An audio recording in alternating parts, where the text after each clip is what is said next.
Beyond the storybook images of gleaming crowns and impenetrable castles, past the sanitized tales of lavish feasts and benevolent royal decrees, there lies a shadowed, far more unsettling side to history.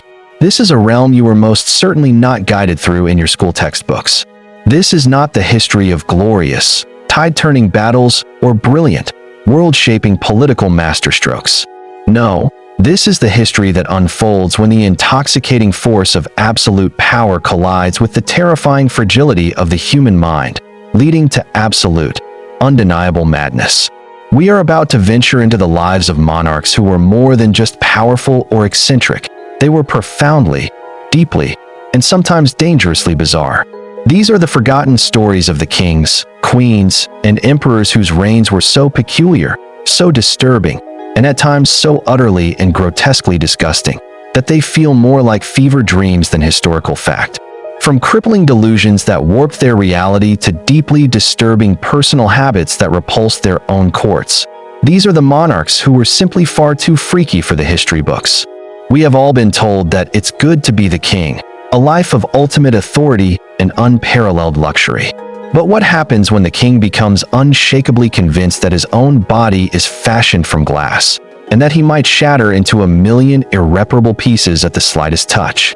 Or what about when a mighty Roman emperor, a figure of immense power and influence, earnestly decides that his favorite horse possesses all the necessary qualifications to serve as a high-ranking government official? These are not merely quirky historical footnotes or amusing anecdotes to be shared over dinner. For some of history's most formidable individuals, this level of delusion was their everyday reality. We are about to pull back the velvet curtain to uncover the secret world of royal behavior that has for centuries remained hidden beneath polished, flattering portraits and carefully curated biographies. These are the shocking, true stories of the mad, the bad, and the dangerously strange rulers who, despite their afflictions, held the fates of entire empires within their trembling, unsteady hands. So, if you are truly ready for the unvarnished, uncut history that was left on the cutting room floor, you have come to the right place. And before we dive into the depths of royal madness, make sure you hit that subscribe button so you never miss out on another exploration of weird history. Let's begin our journey in 14th century France, a kingdom mired in the heart of the brutal, generation-spanning 100 Years' War with England.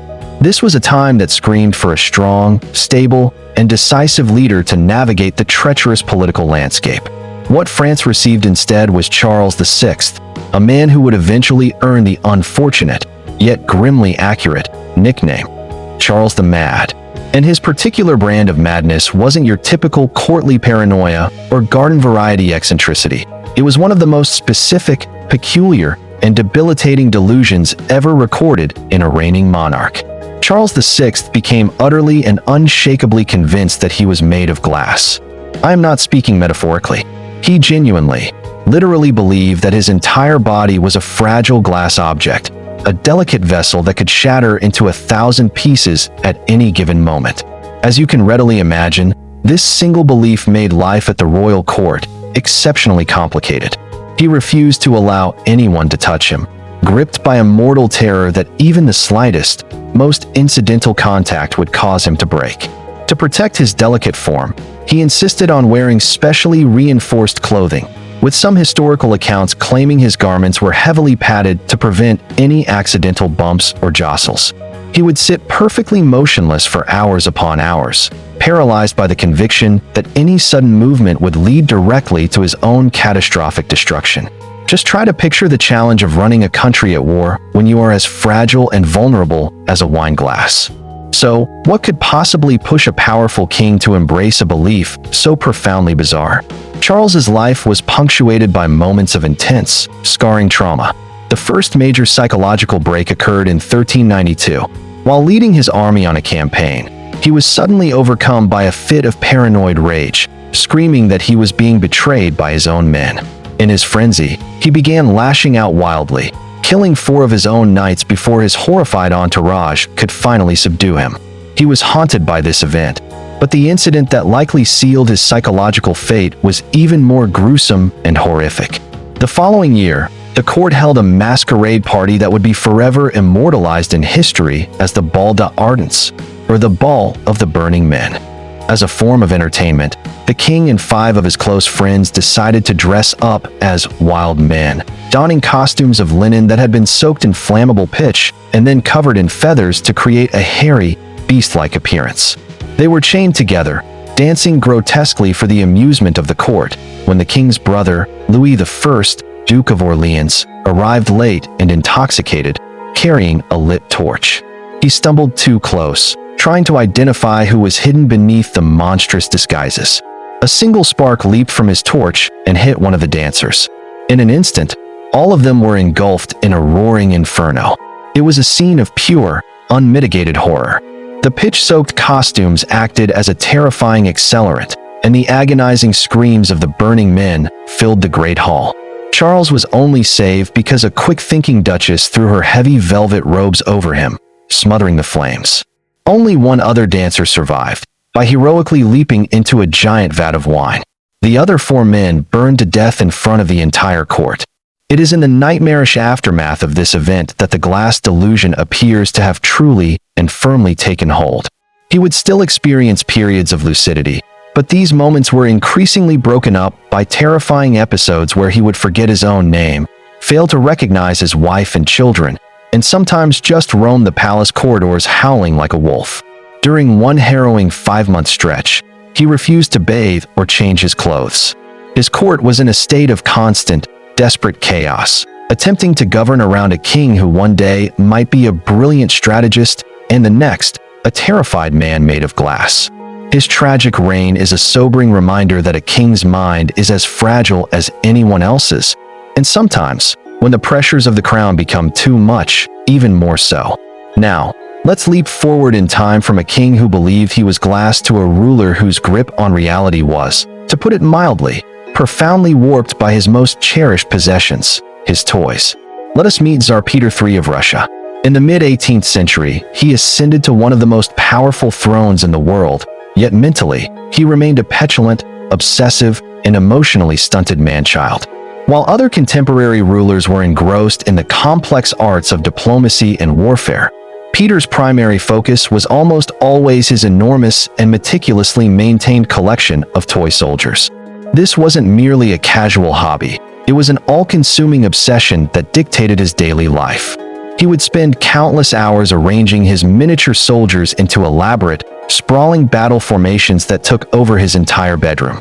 His wife, the intelligent and formidable woman who would become Catherine the Great, wrote in her memoirs about his utterly bizarre nightly rituals.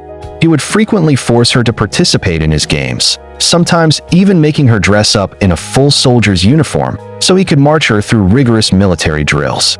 Can you even begin to imagine being the Empress of all Russia, ordered to stand at attention by your own husband, who is passionately commanding an army of lead figurines? But Peter's obsession eventually took a much darker, and now infamous, turn. The story, which has come down to us from memoirs of the time and might be slightly embellished for dramatic effect, goes like this. One day, a common rat snuck into the royal chambers and committed what Peter considered to be a heinous crime. It chewed the head off one of Peter's favorite toy soldiers. Peter wasn't just annoyed or frustrated. He was incandescent with fury. In his distorted perception, this was not simply damage to a piece of his property. It was an act of high treason committed against a soldier in his army. And treason, of course, demanded a formal trial. And so, Peter III, the Tsar of all Russia, convened a formal military court-martial for the rat. The unfortunate rodent was captured, placed on trial, and, not surprisingly, found guilty of violating military law. The sentence? Death by hanging. Peter, being a fanatical stickler for rules and procedure, then commissioned the construction of a tiny, fully functional gallows specifically for the occasion and personally carried out the execution. Catherine the Great apparently walked in on this grim, surreal scene, a dead rat, hanging from a miniature gallows, which was then left on display for 3 days as a solemn warning to any other potential rodent traders. This wasn't just a weird, private moment of madness. It was a perfect, chilling window into the mind of a ruler who was completely and utterly unfit to lead. His obsession with his toys and his German homeland, coupled with his vocal and open hatred for all things Russian, made him profoundly unpopular with the military and the nobility. He unilaterally pulled Russia out of the 7 Years' War, a conflict they were on the verge of winning, simply because he idolized his opponent, Frederick the Great of Prussia. He further alienated the powerful Russian Orthodox Church. His reign lasted a mere 6 months. His bizarre and childish behavior, perfectly encapsulated by the image of the rat on the gallows, convinced everyone, most notably his own wife Catherine, that he had to be removed. She led a swift and decisive coup, and Peter was quietly removed from power and, by all credible accounts, murdered soon after. He may have been the supreme general of his toy army, but in the real world, his childish games led directly to a swift and brutal end. From madness born of trauma and immaturity, we now turn our attention to a king whose strangeness was not a product of his experiences, but was literally encoded in his blood. Let's travel to 17th century Spain and meet King Charles II, the final Habsburg ruler of the vast Spanish Empire. He was known throughout Europe by a chilling and evocative nickname, El Hechizado, which translates to the hexed. And when you looked upon him, it was painfully easy to understand why people thought he was the victim of a supernatural curse. But the curse that plagued Charles wasn't supernatural at all. It was genetic. He was the tragic, living culmination of centuries of systematic royal inbreeding. The House of Habsburg had become pathologically obsessed with maintaining the purity of its bloodline as a means of consolidating and holding on to its immense power. This policy led to generations of marriages between extremely close relatives, including uncles to nieces and first cousins to first cousins. By the time Charles II was born, his family tree was less of a branching tree and more of a tangled, closed reef. The inevitable result was a king so physically and mentally disabled that his entire existence was a constant, painful struggle. His physical appearance was shocking to all who saw him. He was born with a long list of congenital deformities, but his most famous and defining feature was the severe Habsburg jaw, a lower jaw so prognathic and oversized that his upper and lower teeth could not meet. This condition made it nearly impossible for him to chew his food properly or to speak with any clarity. His tongue was reportedly so large that he drooled constantly. He had a long, misshapen skull and was frail and sickly from the very moment of his birth. His physical and cognitive development was incredibly slow. He was unable to walk until he was 6 years old and could barely speak by the age of 10. But his problems extended far beyond the physical. He was intellectually disabled, leaving him with a childlike demeanor and completely incapable of the complex duties of ruling a global empire. His mother, Mariana of Austria, had to act as regent and run the country for the first decade of his reign simply because he was not capable. Even upon reaching adulthood, his behavior was erratic, strange, and unpredictable. His life was little more than a catalog of suffering and humiliation, and it all culminated in a death as grotesque as his life. He died just before his 39th birthday, having been unable to produce an heir, an issue which plunged all of Europe into the devastating War of the Spanish Succession. The official autopsy report is the stuff of nightmares. The physician who examined his body reportedly wrote that the king's corpse did not contain a single drop of blood. His heart was the size of a peppercorn, his lungs corroded, his intestines rotten and gangrenous. He had a single testicle, black as coal, and his head was full of water. Now, the detail about a peppercorn heart is likely a dramatic, literary flourish, but the rest of the description paints a horrifying and scientifically plausible picture of a body systematically destroyed by its own genetics.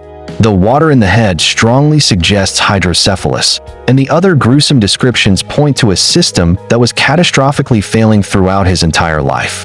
Charles II wasn't hexed by a witch. He was cursed by his own family tree.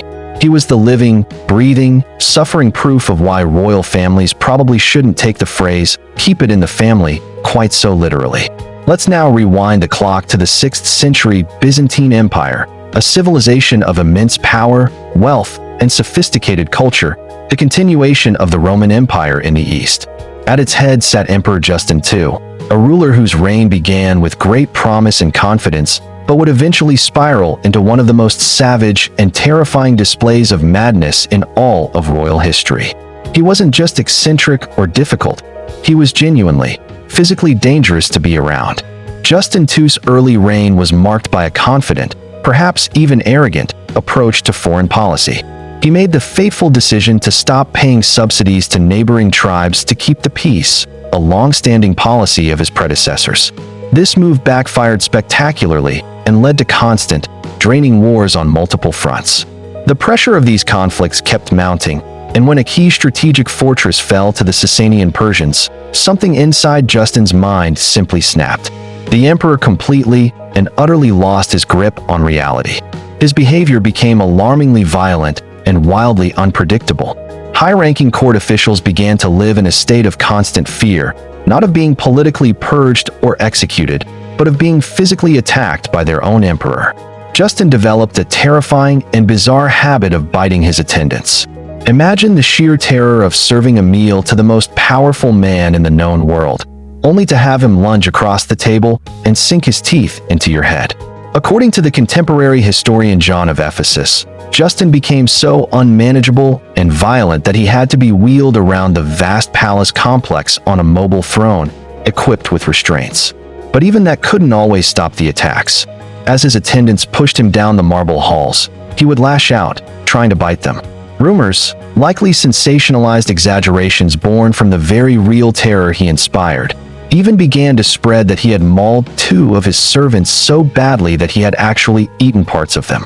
The Grand Imperial Palace became a strange and terrifying place, a prison for its own master. To try and soothe his tormented mind, Justin ordered that organ music be played loudly throughout the palace, day and night, in a desperate attempt to drown out the tormenting voices he claimed to hear in his head.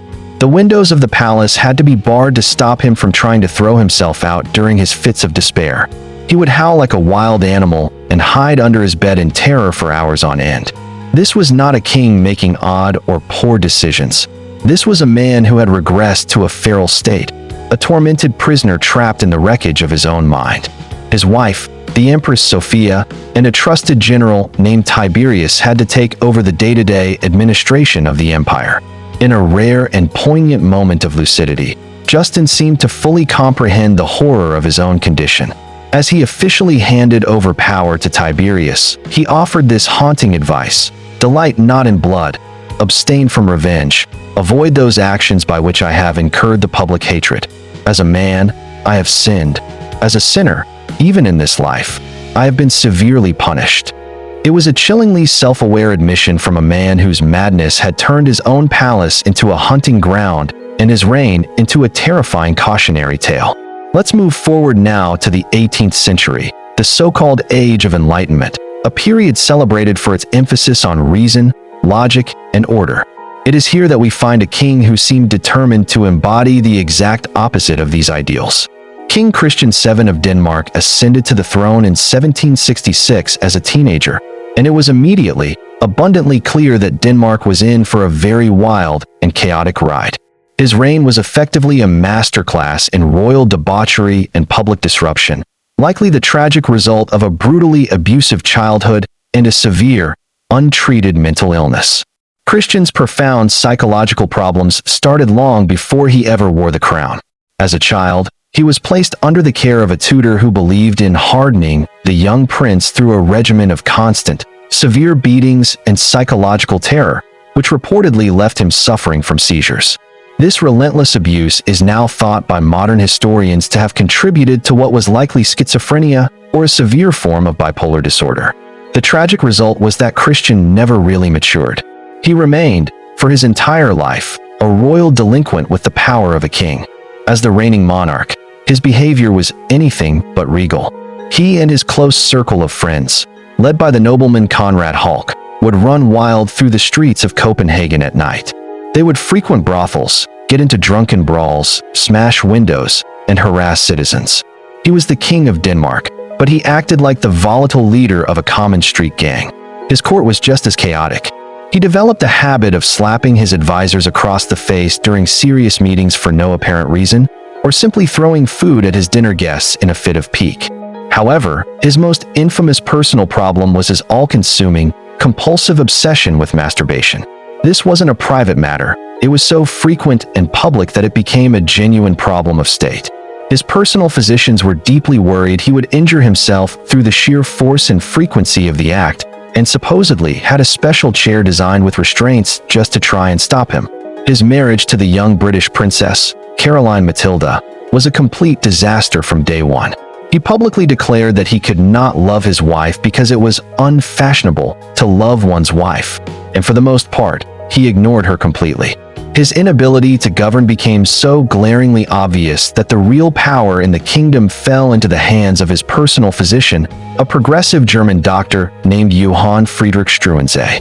Struensee figured out how to manage and manipulate the volatile king, and in doing so, he essentially became the de facto ruler of Denmark. He began pushing through a whole host of enlightened, progressive reforms, all of which were signed into law by the oblivious king. Struensee also began a passionate and dangerous affair with the neglected Queen Caroline Matilda. For a brief, surreal period, the nation of Denmark was being run by a doctor who was sleeping with the queen while the actual king was lost in his own private world of compulsions and paranoia. Of course, this bizarre and scandalous arrangement could not last. The Danish nobility, who were furious about Struensee's immense power, his radical reforms, and his affair with the queen, staged a coup in 1772. Struensee was arrested, brutally executed, and his body dismembered, while the queen was exiled. Christian VII was reduced to a powerless figurehead for the rest of his long life. He spent his final years in near total isolation, sometimes having to be tied to his chair when he became too violent. His only remaining royal duty was to sign his name, Christian Rex, on official documents presented to him. He was a king in name only, a tragic and deeply troubled figure whose reign proved that even in an age of supposed reason, the halls of power could be home to the most irrational and broken of minds. We have journeyed through the deeply disturbed minds of some of history's most afflicted rulers, but believe me when I say that the gallery of royal weirdos is far from empty. The annals of history are filled with them. From kings whose personal hygiene was so disgustingly poor it became a matter of international diplomacy, to emperors who developed a full-blown god complex and demanded to be worshipped, the stories are practically endless. Each and every one is a wild, often unsettling reminder that the people wearing the heavy crowns were, in the end, just that, people. Flawed, strange, and sometimes completely and utterly unhinged. So what do you think? Which of these freaky royals stands out to you as the most bizarre? Was it Charles VI, the king who thought he was made of glass? Tsar Peter III, who held a formal court-martial for a rat? Charles II of Spain, the inbred monarch whose own body was a living medical horror show? Was it Emperor Justin II, the ruler who took to biting his own staff? Or perhaps King Christian VII, the Danish king who couldn't control his wild compulsions? Each one of these men held immense, almost unimaginable power, yet each was a helpless prisoner of their own strange and distorted reality, demonstrating that the line between absolute authority and absolute madness can be terrifyingly, dangerously thin. Let us know in the comments below who you think deserves the title of history's freakiest royal. And if there's another historical weirdo you want us to investigate, tell us about them. We'll see you next time for another deep dive into the history you were never taught in school.